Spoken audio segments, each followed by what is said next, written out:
Ancora un'aggressione ai danni di una barista è successo ad Asolo. La donna aggredita da un cliente ha riportato 7 giorni di prognosi. I testimoni raccontano: era come una furia, scene inaccettabili.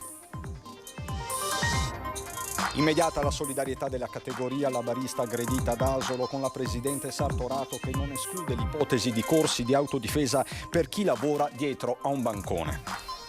SOS furgone rubato alla Ghirada di Treviso lunedì scorso. Disperato l'artigiano che ai nostri microfoni lancia un appello per ritrovarlo. È il solo mezzo che ho per poter lavorare, dice. Paura per un operaio 36enne rimasto schiacciato da un macchinario questa mattina in una ditta di Riese Piodecimo. Immediato l'intervento del SUEM, aperta un'inchiesta. Migranti e lavoro, dal sindaco di Treviso Mario Conte arriva una possibile soluzione, ovvero attivare un ufficio collocamento dentro l'ex caserma Serena. La politica: se non arriva l'autonomia siamo pronti a far saltare il governo, a dirlo ieri sera ospite del nostro direttore Baccialli il consigliere regionale Giuseppe Panna. Il sistema informatico dell'azienda ospedaliera di Verona va in tilt, stato di agitazione dei sindacati con Flavio Tosi che avverte Zaia e la Giunta: bisogna evitare un pericoloso effetto domino. Situazione drammatica per il ghiacciaio della Marmolada. L'ultima spedizione dell'Università di Padova conferma: tra 25 anni la superficie sarà dimezzata. E partono stasera i festeggiamenti per il Palio di Montebelluna, manifestazione dai grandi numeri. La finale con la sfida tra i quartieri, domenica pomeriggio in diretta dalle 13:30 su Antenna 3.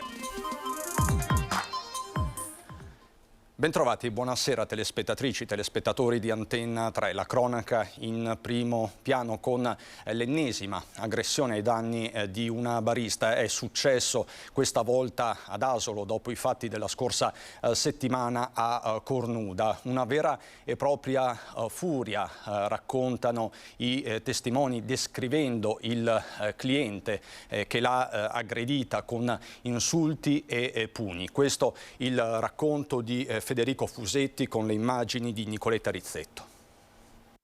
Dopo Cornuda anche Asolo, un'altra barista vittima di una violenza assurda senza un motivo. A Cornuda scatenata da 50 centesimi di commissione bancomat, a Asolo sembra per un caffè, forse pagato, forse no. E così nel bar al municipio pugni e spintoni all'improvviso che si fermano solo quando la barista riesce a chiamare i carabinieri. Siamo rimasti tutti sotto shock perché eravamo in pochi, però è scaturito da niente. Non c'era nessun motivo plausibile perché succedesse ed era una persona che, per quanto sia nota, nei suoi momenti un po' di eccesso, alza la voce, canta, cioè è particolare, non era mai stato così aggressivo. Il cliente è conosciuto, frequenta i locali della piazza da anni, stavolta però è entrato nel bar come una furia. Per un motivo di un caffè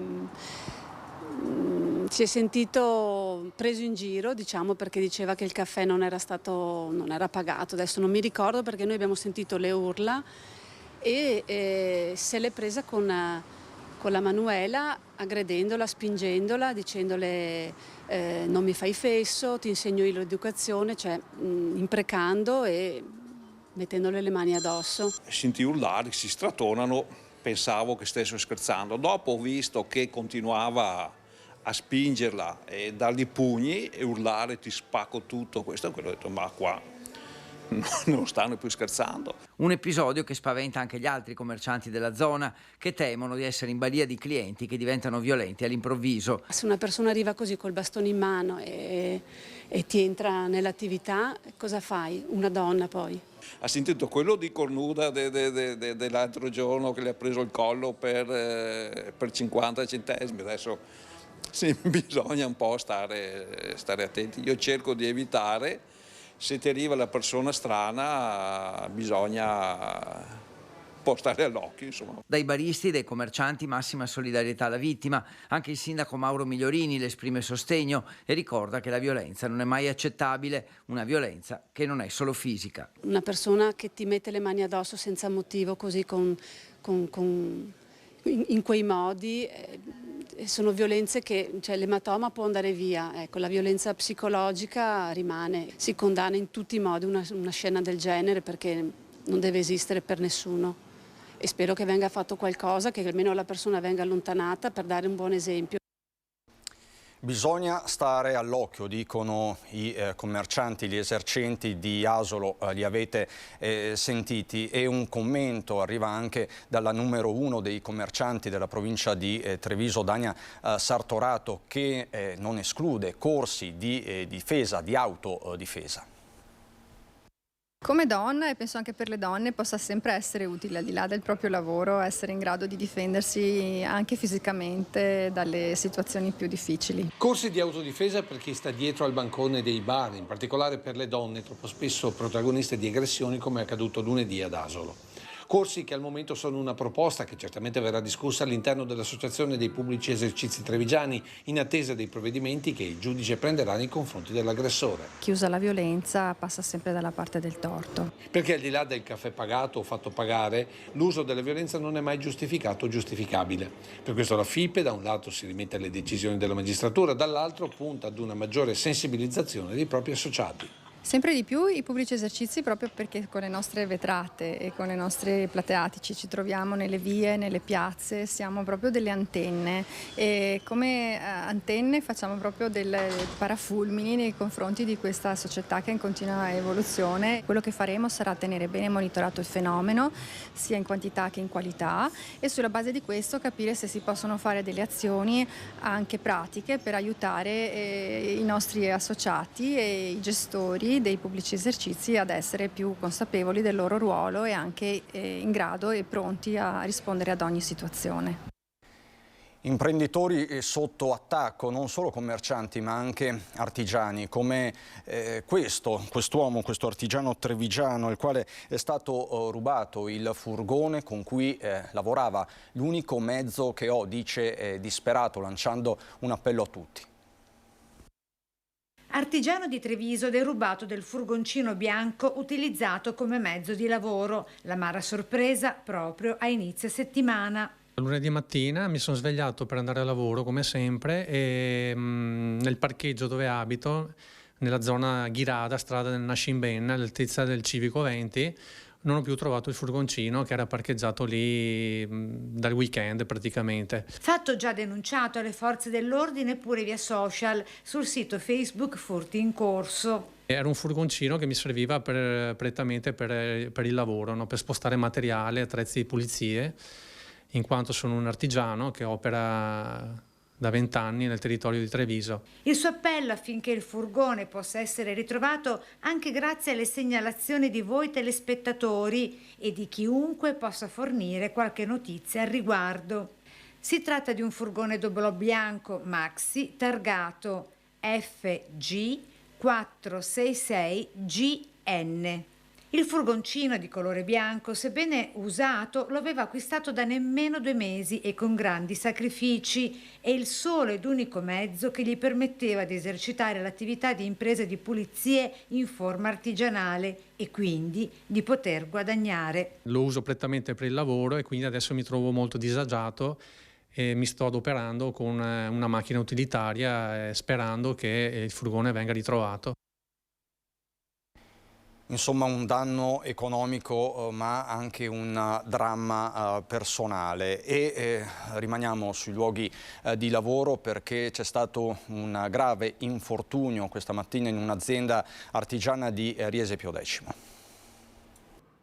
Infortunio sul lavoro a Riese Pio X, in via Castellana, dove un operaio 36enne, originario della Macedonia, è rimasto ferito ed è stato trasportato con l'elicottero del SUEM di Treviso al Cafoncello, dove è ricoverato, ma non in gravi condizioni, con un trauma toracico.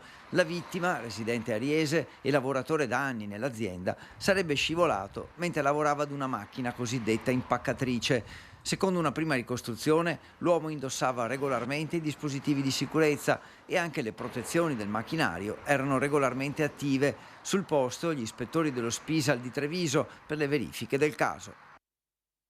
È stata una mattinata di passione per chi ha dovuto percorrere il tratto che lo separava dalla scuola, dal lavoro sui treni, una mattinata di passione soprattutto sul tratto tra Spresiano e Conegliano. I disguidi sarebbero stati causati da un guasto ai sistemi di circolazione, guasto provocato dal maltempo. I disagi sono rientrati verso la metà della mattinata, ritardi accumulati tra i 30 e i 60 minuti e ci sono stati anche dei treni soppressi. Così dunque sul sistema ferroviario della Marca e del nord-est in generale.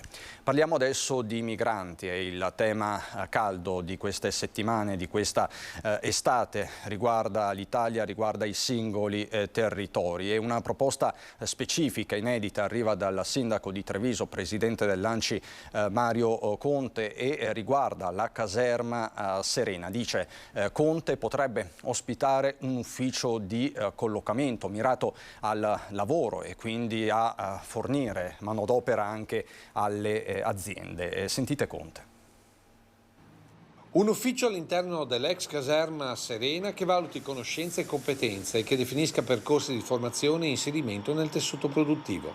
E questa è l'ipotesi su cui sta lavorando il sindaco Mario Conte in tema immigrazione, con l'obiettivo di programmare presente e futuro di chi sbarcando in Italia arriva a Treviso. Un progetto che vedrebbe, come già accaduto in passato, con gli arrivi dall'Albania e dal Nord Africa, il coinvolgimento diretto delle associazioni imprenditoriali. È un periodo storico particolare, nel senso che da una parte abbiamo le aziende che chiedono forza lavoro e dall'altra c'è questo fenomeno migratorio che oggi poteva diventare un'opportunità nell'emergenza. Oggi chi rappresenta il mondo del lavoro, degli industriali, dell'impresa può dare una risposta importante sia da un punto di vista di ospitalità che da un punto di vista di formazione e di occupazione lavorativa. Questo non lo possono fare i sindaci possono creare la condizione, possono avvicinare le parti. Un ufficio gestione immigrati che vuole essere anche una risposta a chi contesta i sindaci per non aver risposto alle richieste delle prefetture. È un segnale che i sindaci sono già molto impegnati nella gestione migratoria, della prima gestione migratoria proveniente dall'Africa. Siamo impegnati nella gestione dei rifugiati politici dell'Afghanistan, siamo impegnati con gli ucraini e siamo molto impegnati nella gestione dell'emergenza sociale della nostra comunità. Le difficoltà stanno nel fatto che questi arrivi sono continui,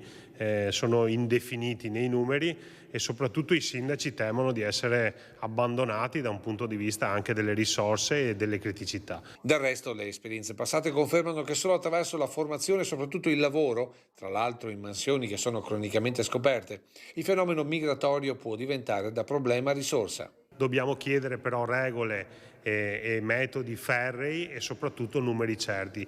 In mancanza di questi elementi io credo che sia difficile andare avanti. E ci sono poi le criticità legate al quotidiano delle famiglie in questi giorni, alle prese con il caro libri, con il caro scuola, e ci sono tante testimonianze, tante persone che vedono la differenza e la sentono nel portafogli rispetto all'anno scorso. Le ha sentite per noi Anna Maria Parisi.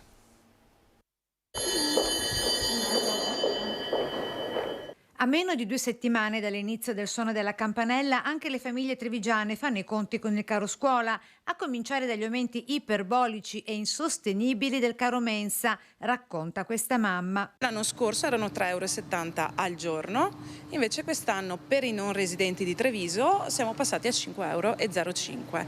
O tutti o nessuno, io direi. Non abbiamo neanche capito il perché di questo. E i pasti sono sempre quelli, per cui a settimana sono 100 € a settimana. E con la mensa c'è anche l'altra principale spesa. Non ho ancora comprato i libri, però sicuramente in 2 ci vorranno sui 700 €. Con 2 bambini, sì, il grande va adesso in prima media e quindi già siamo sulle 400 € solo di libri, poi andiamo ad altro tutto l'anno. E poi c'è la mensa. Poi c'è la mensa, poi c'è il bus anche che lo prende a casa, lo porta a scuola e comunque dobbiamo anche pagarlo. E con lo zaino c'è da aggiungere tutto il materiale di cartoleria che sommato al resto si parla di una spesa che supera i 1.000 € a studente, mensa esclusa. E cartelle e tutto quello che riguarda la scuola. Insomma. Rincarichi diventano impossibili da sostenersi anche per gli universitari. Per risparmiare ricorrono ai metodi da boomer, cioè quelli di una volta. Io prendo di solito gli appunti perché i libri all'università peraltro costano tantissimo, quindi di solito o si prendono gli appunti o si prendono i libri fotocopiati. Se non si riesce a sostenere la spesa, si ricorre, se possibile, al welfare familiare, cioè ai nonni. No, ma una va all'università, l'altra va al liceo, perciò non saprei. Trevigiani unanimi nell'affermare che quest'anno tornare a scuola sarà un autentico salasso. Però comunque i bambini li dobbiamo mandare a scuola. E non possiamo tenerli a casa, faremo sacrifici, gli stipendi sono sempre quelli, però cosa si fa? Purtroppo così è. Così è, dice questa mamma, e ci aggiungiamo anche i rincari e gli abbonamenti degli autobus, l'abbonamento che sarà rincarato del 30%, quello della MOM, anche se il 1° di settembre ci sarà un incontro in provincia per fare il punto e per capire se ci sono dei margini. È stato convocato per venerdì 1 settembre al Sant'Artemio l'ente di governo per affrontare il nodo dei rincari degli abbonamenti della MOM decisi lo scorso giugno. L'abbonamento mensile urbano per studenti è aumentato del 20%, del 22% quello per i lavoratori, 23% quello annuale, cifre che pesano sui bilanci familiari sempre più erosi dall'inflazione. In questi giorni e ancor più nei prossimi, al termine della campagna abbonamenti, si avranno numeri certi di quanti sono stati sottoscritti e quindi delle entrate sulle quali l'azienda potrà contare, e su questi numeri la provincia intende avviare un ragionamento con MOM per andare, se sarà possibile, incontro alle famiglie, alle prese con inflazione ed aumenti dei prezzi di ogni cosa. È nelle nostre intenzioni fare un punto nella situazione nel momento in cui la campagna abbonamenti parte a pieno. E come abbiamo detto, se ci saranno delle marginalità le sfrutteremo a pieno per far sì che le famiglie, insomma, abbiano meno carico finanziario nei loro confronti, visto il periodo che stiamo vivendo. Uso il condizionale perché, come detto allora, nel momento in cui abbiamo adeguato le tariffe, mi rifaccio oppure mi rifarò al momento in cui facciamo assieme a MOM il punto della situazione di inizio anno scolastico. Quindi si tenterà una manovra in extremis, staremo a vedere. C'è poi la politica con la questione, con il nodo dell'autonomia. Ieri sera nel corso di Focus, la trasmissione di prima serata del nostro direttore Luigi Baccialli, il capogruppo leghista in Consiglio regionale Giuseppe Pan ha utilizzato il carico da 90. Se non arriva l'autonomia siamo pronti a far saltare il governo. Espressioni inequivocabili. Stiamo aspettando al varco chi si deve mollarla questa autonomia. Se non ce la mollano entro X, vedrai cosa succede. Non stiamo più fermi nessuno noi, e te lo dico qui in diretta, io non sto fermo. Come tanti dei miei colleghi. Stiamo aspettando in muto silenzio e vedrai anche cosa succederà, se non presto succederà questo. Abbiamo anche aspettato troppo. Il messaggio è talmente chiaro da diventare invettiva, quasi un j'accuse nei confronti dell'esecutivo. Giuseppe Pan, presidente dei leghisti a Palazzo Ferrofini, usa il carico da 90 nel corso di Focus. La trasmissione del direttore di Media Nord-Est Luigi Baccialli: senza autonomia si strappa la prospettiva nei giorni in cui il governo è impegnato a trovare le risorse per la legge di bilancio 2024 con i famigerati LEP, essenziali per l'attuazione della legge di riforma, che andrebbero finanziati, ma sul punto non c'è alcuna certezza. Anzi, Radio Palazzo riferisce che non sarebbe una priorità. Apriti cielo. Non è il primo governo che mandiamo a casa. 2137 giorni. Attenzione, sull'autonomia è l'ultima spiaggia. Abbiamo avuto la pazienza. Calderoli è stato minacciato di morte dai soliti mafiosi del sud. Noi andiamo avanti sul nostro progetto e lo sai, perché anche tu ne hai fatto parte nel passato. Se non ce lo mollano, desfiamo tutto. Gioco facile per l'opposizione che prende la palla al balzo. Basta che ti iscrivi, mi iscrivo al PD, se non fanno l'autonomia. Ancora no. Però il PD potrebbe dare un segnale anche loro. E noi l'abbiamo usato con il nostro segretario Martella, 7 punti ha detto sull'autonomia, l'avete snobbato con i nostri consiglieri regionali, mi sembra che abbiamo fatto molto. Le fibrillazioni, le tensioni all'interno del centrodestra sembrano ormai evidenti. Lega contro Fratelli d'Italia sull'autonomia, Giuseppe Panno lo avete sentito, ma c'è anche Forza Italia, in particolare Flavio Tosi contro la Lega, in particolare contro Luca Zaia. Questa volta il tema riguarda la gestione del nuovo sistema informatico regionale per la sanità. Ci sono problemi soprattutto a Verona, ma questi problemi potrebbero avere un effetto domino su tutte le ULSS del Veneto. Sentite Tosi.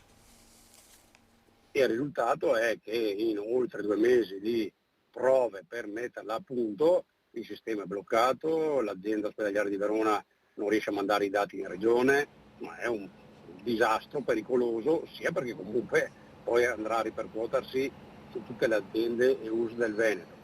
E poi perché è una gara giudicata, quindi non è che puoi dire vabbè ho provato, adesso torno indietro. La priorità ora per Flavio Tosi è evitare un pericoloso effetto domino su tutte le ULSS del Veneto. La questione riguarda l'implementazione del nuovo sistema informatico ospedaliero, il cosiddetto SIO, avviato da Azienda Zero nella sanità veronese. Una sperimentazione che il numero 1 di Forza Italia in Veneto boccia sonoramente. C'è una gara da più di 120 milioni di euro aggiudicata. E ci sono i dipendenti stufi perché non ce la fanno più e anche i pazienti, i cittadini, gli utenti, perché questo sistema ha ritardato le liste d'attesa, insomma ha creato dei grandissimi disguidi. Troppe le criticità che hanno portato anche la CGIL Scaligera a dichiarare lo stato di agitazione, mentre è delle scorse ore la lettera congiunta di CISL e UIL, in cui si chiede alla Regione, in particolare al Presidente Zaia e all'assessore Lanzarin, la convocazione di un tavolo urgente fatto di proposte migliorative. E rispetto a questo la Regione non può pensare di starsene fuori e vedere cosa succede all'azienda ospedaliera di Verona, perché la gara l'ha fatta la Regione. Ormai c'è chi parla di fuoco amico. Quella del forzista Tosi alla giunta di centrodestra non è la prima stoccata, anzi cannonata, ma il diretto interessato tira dritto. Io sto sui fatti, sono stato assessore alla sanità del Veneto e quindi parlo di materie e temi che conosco. L'aspetto politico sulla sanità, sui servizi sociali c'entra nulla. Tutte le manifestazioni che riguarderanno l'area e la produzione di OCG superiore del Prosecco d'ora in poi dovranno specificare anche il termine Conegliano-Valdobbiadene. Questo è il primo risultato concreto ottenuto oggi dai 200 firmatari della lettera a tutela dei produttori eroici che contestavano quella che hanno definito la volgarizzazione del termine Prosecco. Questa mattina infatti c'è stato l'incontro a Solighetto tra una loro rappresentanza e i consiglieri con il CDA del Consorzio di tutela che hanno preso atto di alcune rimostranze. In particolare sono stati contestati l'iniziativa dei cartelli con il termine generico Cammino delle Colline del Prosecco promossi dall'Associazione Colline UNESCO e i pullman della MOM con le scritte Prosecco Hills Link. Ancora invece nessuna novità, ci riporta Lucio Zanato, sull'incontro ristretto tra la rappresentanza dei 200 firmatari e la presidente dell'Associazione Colline UNESCO Marina Montedoro. Insomma, la partita resta aperta. E noi voltiamo decisamente pagina, andiamo a Montebelluna dove cresce l'attesa, ci siamo, iniziano questa sera i festeggiamenti per il Palio di Montebelluna, la sfida finale domenica pomeriggio che Antenna 3 vi trasmetterà in diretta a partire dalle 13:30. Il palco e gli stand, tutto ormai è pronto in piazza Marconi. Ultimi ritocchi per il via ufficiale alla festa del Palio del vecchio mercato di Montebelluna. Si parte stasera con la consegna delle chiavi della città al presidente dell'ente Palio Nicola Palumbo e la sfilata delle damigelle. Una grande macchina quella del Palio che in questi giorni trova proprio il suo principale sfogo. Questa sera, vi dicevo, c'è l'inizio della manifestazione con la proclamazione della damigella della 33esima edizione, domani sera la presentazione squadre e poi avanti per tutte le grandi serate e i grandi appuntamenti del Palio. 33esima edizione della festa più amata della città che rievoca l'antico percorso che unisce il nuovo ed il vecchio mercato. Una manifestazione che è entrata nel cuore di tanti per la sua semplicità, ma anche per la sua puntualità nel raccontare un fatto storico così significativo per la nostra comunità, ma anche direi per tutto il territorio. 6 giorni di festa ed eventi che culmineranno domenica con la giornata del palio vero e proprio. Antenna 3 trasmetterà la manifestazione in diretta a partire dalle 13:30 con l'approfondimento quelli che il palio, commenti e pronostici della gara che entra nel vivo alle 17 con la sfida delle 11 contrade e la corsa dei carri da Piazza Colonna a Mercato Vecchio, poco meno di 2 chilometri in salita, un percorso lungo il quale gli atleti dovranno spingere il pesante carro agricolo fino al traguardo. Il miglior tempo decreterà il vincitore. Così a Montebelluna, mentre a Riese Pio X prende forma il programma delle celebrazioni per il ritorno della salma di Papa Sarto, ci sono delle novità che riguardano la cerimonia clou. Sarà il cardinale Pietro Parolin, segretario di Stato di Papa Francesco, a presiedere l'ultima messa solenne delle celebrazioni per il ritorno del corpo di San Pio X a Riese. È l'ultimo aggiornamento del comitato che sta predisponendo tutti gli eventi in attesa durante la presenza del corpo di Papa Giuseppe Sarto, che giungerà nella Marca il 6 ottobre e sosterrà per un giorno in Duomo a Treviso. Il 7 arriverà a Riese, dove sosterrà nella chiesa delle Cendrole fino al 15 ottobre, per poi dirigersi al Santo di Padova e alla Basilica di San Marco a Venezia. Tante le iniziative predisposte che il gruppo Media Nord-Est seguirà con collegamenti e dirette e che culmineranno, come detto, con la celebrazione conclusiva domenica 15 ottobre alle Cendrole. Per il cardinale Parolin, 68 anni vicentino, è un ritorno a Riese Pio X.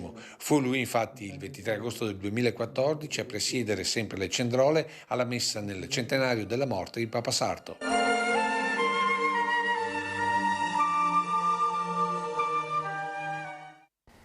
E adesso vi raccontiamo la storia, una vera e propria avventura in Mozambico di Matteo Crespan, un 24enne di Treviso arrivato 8 mesi fa nel paese africano per insegnare il rugby ai bambini, un progetto che è cresciuto nel tempo. Sto scrivendo una grandissima pagina sia nel mio curriculum sia nella mia vita in generale. Matteo Crespan, 24 anni, appena atterrato in Italia. Lo intercettiamo mentre in auto sta rientrando nella sua Treviso per trascorrere qualche settimana a casa, per riabbracciare familiari e amici. 8 mesi fa è iniziata la sua avventura a Maputo, capitale del Mozambico, un progetto per insegnare rugby a bambini e ragazzi. Ho incontrato una nuova famiglia. Il rugby, lo sport, hanno questo superpotere incredibile che è di unire e rompere tutte le barriere.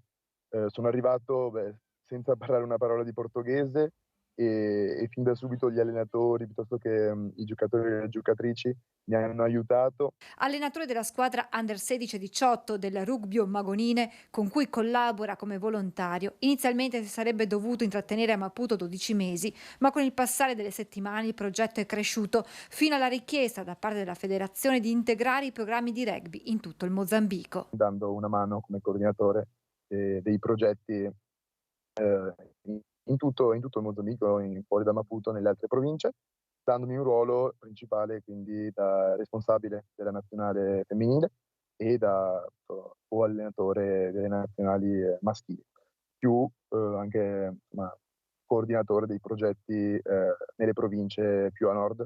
A questo si aggiunge la realizzazione della Clubhouse, dove allenatori e giocatori potranno riunirsi dopo le partite e gli allenamenti. Un progetto a 360 gradi per dare a questi ragazzi nuove prospettive di futuro attraverso il rugby. Il rugby sta cominciando davvero a cambiare degli equilibri, cambiare la visione che i più giovani hanno sulla vita e sul futuro. Stiamo davvero vedendo riscontri super positivi con le ragazze che stanno il fatto appunto di giocare assieme, di ritrovarsi, si stanno veramente emancipando. Matteo racconterà la sua esperienza e il progetto che lo vede protagonista in 2 serate a Treviso, il 30 agosto nella parrocchia del Sacro Cuore e il 1 settembre agli impianti sportivi Tarvisium. Poi il giovane allenatore ripartirà alla volta del Mozambico, dove ha in programma di fermarsi almeno fino al 2025 con una nuova importante consapevolezza. Posso continuare a portare la bellezza dello sport per distruggere le barriere sociali, per cambiare le dinamiche difficili in paesi in via di sviluppo. Allora, prima di andare a Belluno, vi do un aggiornamento di cronaca che mi riferisce Lucio Zanato. Siamo a Vittorio Veneto, è successo poco fa, uno straniero 25enne è andato in escandescenza bloccando il traffico in una rotatoria. I carabinieri sono sul posto, il giovane era in evidente stato di alterazione, ha iniziato a spogliarsi, urlando e lanciando i vestiti addosso alle auto di passaggio. Quindi è avvenuto davvero poco fa e così mi riferisce quindi Lucio Zanato. Questo episodio, questo straniero di 25 anni è andato in escandescenza a Vittorio Veneto. Comunque la situazione è monitorata dai carabinieri. E noi adesso andiamo a Belluno.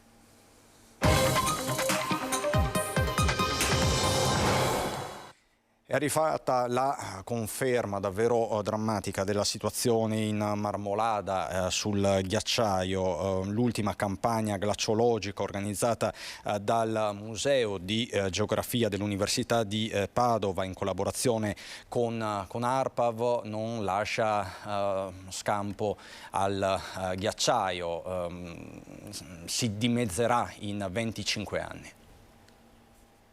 Il ghiacciaio è veramente in una situazione drammatica.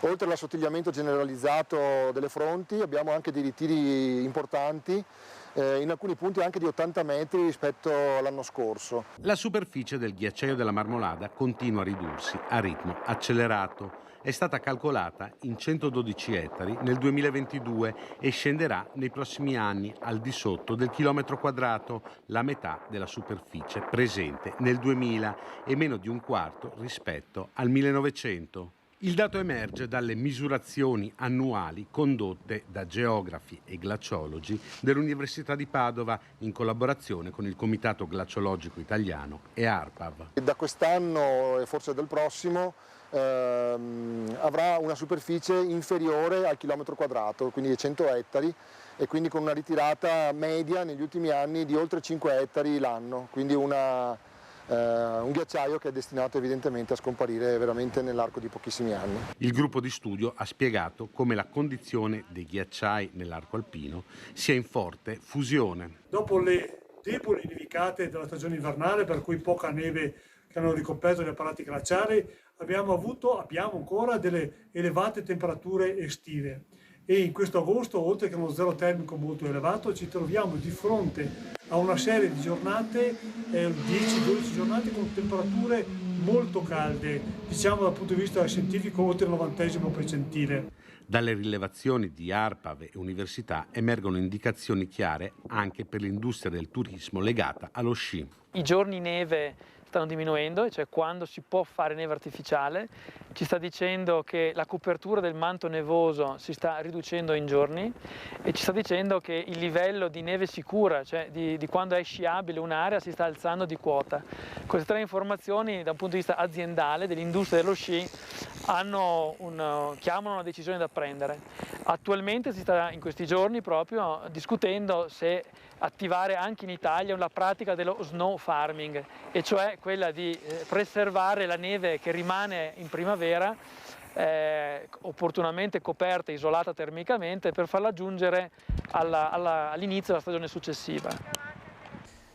La cronaca sindacale con la vendita di Safilo, sì di Femca Cisl e Wiltec Will all'accordo per il subentro di Telios e Innovatec, no convinto di Filcem CGL. La parola ora passa ai lavoratori che saranno chiamati a esprimersi con un referendum. Si è chiuso così oggi il tavolo regionale convocato e gestito dall'assessora al lavoro Elena Donazzana, che ha espresso soddisfazione e rammarico al tempo stesso per non aver raccolto una condivisione unanime. La Regione ha dato la propria piena disponibilità a realizzare in seguito all'eventuale conclusione dell'accordo un monitoraggio periodico con le parti e ha ribadito l'impegno ad accompagnare ciascun lavoratore tramite i servizi per il lavoro, la formazione e le altre misure di politica attiva utili attualmente disponibili a livello regionale. Il tavolo si riunirà nuovamente a Venezia il prossimo 5 settembre. Questi gli aggiornamenti quindi sul fronte della vendita di Safilo.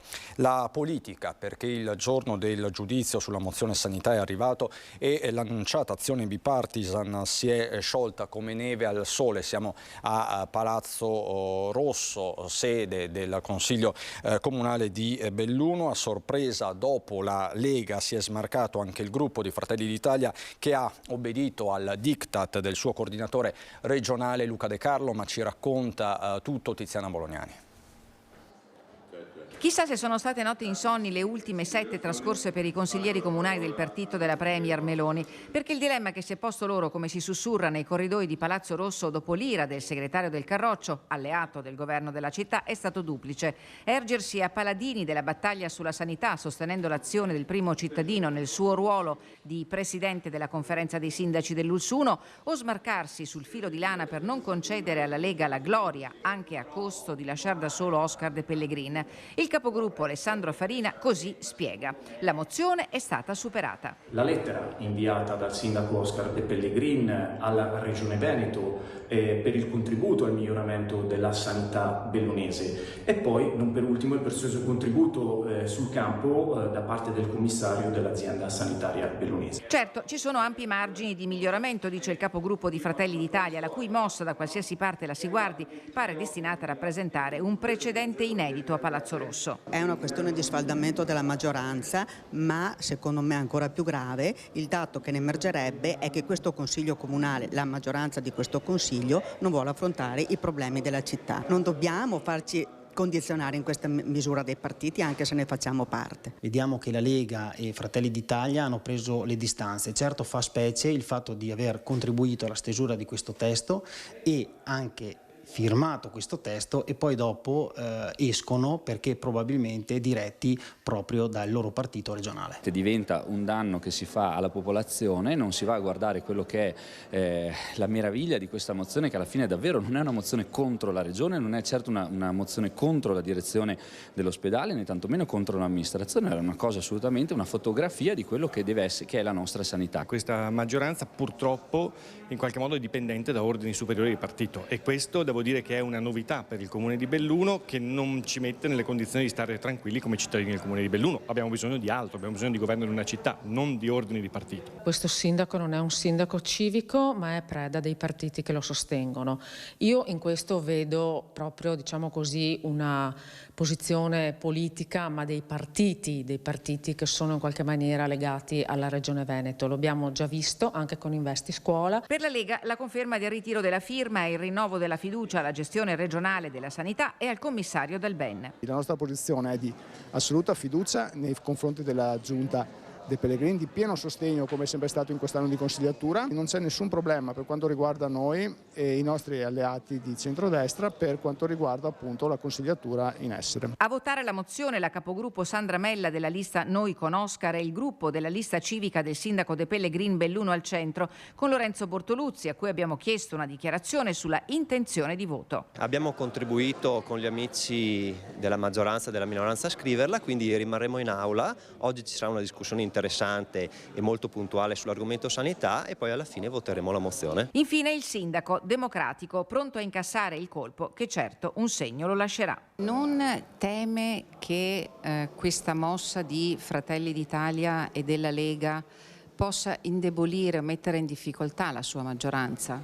Ma su questo non ci ho mai pensato, non credo sia così, e credo che continuerà tutto come prima. Io credo che in una maggioranza le cose vanno dette, se ci si confronta, si può anche accettare idee diverse, questo non precluderà nulla. L'esito ufficiale della votazione pochi minuti fa, come mi riferisce Tiziana Bolognani, la mozione sanità è passata con 22 voti a favore su 24 presenti, si sono astenuti 2 consiglieri, mentre in 4 non hanno partecipato al voto. La Lega, come annunciato, è uscita dall'aula, così dunque a Palazzo Rosso. Rischio idrogeologico, via libera al bando regionale per la concessione di contributi pari a quasi 10 milioni di euro ai comuni veneti interventi per la messa in sicurezza del territorio. Ne ha dato notizia oggi l'assessore regionale Giampaolo Bottacin al termine della riunione di giunta. Per accedere al contributo i comuni potranno presentare le domande entro il prossimo 2 ottobre. Tra i criteri di cui si terrà conto vi sono la zona urbanistica in cui ricade la situazione di dissesto e la percentuale di edifici e di persone esposti al rischio. Rilevanza sarà data alle zone oggetto di dichiarazione di stato di crisi, a meno che non siano già rientrate nelle ordinanze del Dipartimento di Protezione Civile.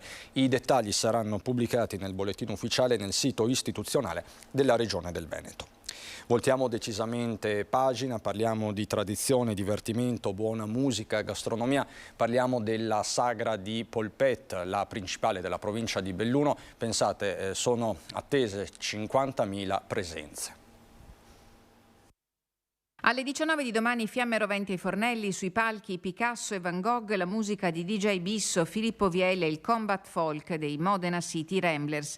Vigilia di attesa per l'apertura della sagra di Polpette a Ponte nelle Alpi, che ogni anno richiama persone da ogni parte della provincia e dal Veneto. È la sagra più importante della provincia, storicamente trae radici addirittura nell'età medievale, è un orgoglio della nostra comunità, partecipano solitamente 50.000 persone. Un programma di altissimo livello, quello approntato dal coordinatore dell'evento Mauro Topinelli, affiancato da un centinaio di volontari.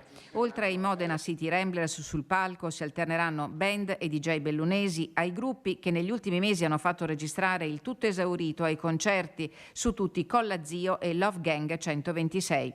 Musica, tornei, ottima cucina, gli ingredienti del successo della sagra di Polpette. Abbiamo terminato da poco una riunione in prefettura e ringrazio il prefetto e tutte le forze dell'ordine per la collaborazione che hanno dato, e quindi dal 31 di agosto fino all'8 settembre, che è il giorno del patrono, una grande iniziativa per tutti, perché l'ingresso è gratuito. Al vaglio del Comitato Ordine e Sicurezza Provinciale in questi mesi una serie di questioni. Problemi di attenzione alla sicurezza, problemi legati alla mobilità, alla viabilità, quindi siamo concentrati su questo. Abbiamo anche messo a punto tutto il sistema di videosorveglianza, quindi diciamo che la sagra di Polpette è una sagra sicura.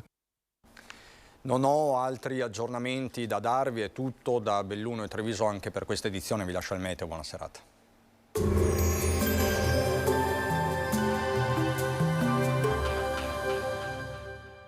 Portaci gli oggetti, i mobili, i vestiti che non usi più. Da noi, guadagni. Ex novo mercatino dell'usato. Aperto 7 giorni su 7, via Vicenza 23, Vede Lago. Bentrovati al meteo.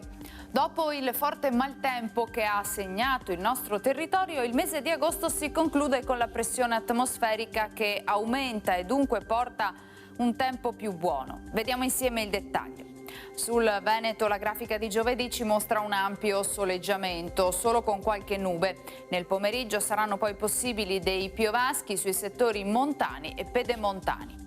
Temperature in ripresa, minime sugli 11-15 gradi, massime comprese tra 22 e 26 gradi all'incirca. Ci spostiamo ora sul Friuli Venezia Giulia.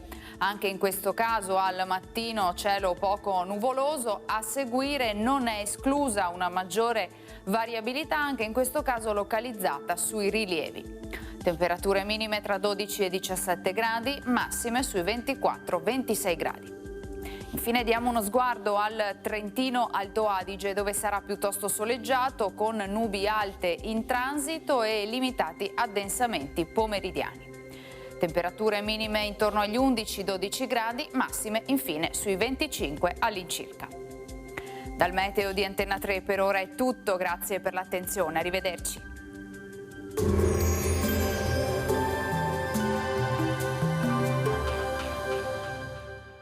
Portaci gli oggetti, i mobili, i vestiti che non usi più. Da noi, guadagni. Ex novo mercatino dell'usato. Aperto 7 giorni su 7, via Vicenza 23, Vede Lago.